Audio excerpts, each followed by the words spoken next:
ते कोणीही प्रामाणिक मोठेने राजकारणात आलं नाही ह्याच्यापुढे तर फायदाच होणार आहे. मला वाटतं आता खूप आपले राजकारण्यांनी बदनाम करून ठेवलंय. राजकारण काय असतं ते त्याच्यामुळे आता जे प्रामाणिक लोक ज्यांना खरंच लोकांची सेवा करायची आहे, ज्यांना खरंच सामाजिक प्रश्नांवर काम करायचं त्यांनी राजकारणात आलं तर खरंच खूप चांगलं आहे. हे डायलॉग मारायला किती वेळ जातो?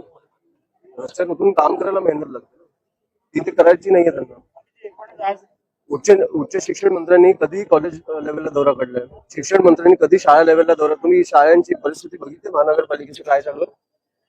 महानगरपालिकेच्या आपल्या शाळा किती आपले जे महापौर असतील किंवा जे जाऊन बघतात की शाळांची परिस्थिती काय आहे.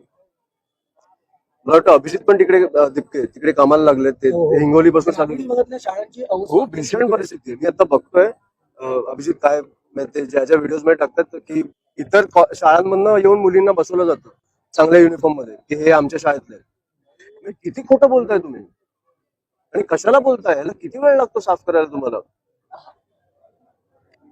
सगळे तुमचे वेगवेगळे तुमचे हे आहेत. उच्च शिक्षण मंत्री आहेत, शिक्षण मंत्री आहेत, महापौर आहेत, तिकडच्या महानगरपालिका आहेत, जिल्हा परिषद आहेत. जा काम करा ना. हे करतात काय मला कळत नाही दिवसभर.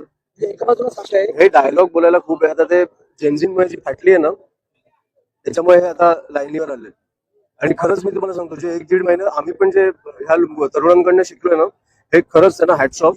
असं रस्त्यावर येऊन मी कधी बघितलं नव्हतं की केंद्रातनं आपण राजीनामा आणतोय या मुलांमुळे. त्याच्यामुळे खरंच हॅट्स ऑफ त्यांना आणि आम्ही खूप शिकलोय त्यांच्याकडनं. मला वाटतं आता त्यांना ते धाक बसली, भीती आली आहे सरकारमध्ये. त्याच्यामुळे आता जेनझी करायला लागले.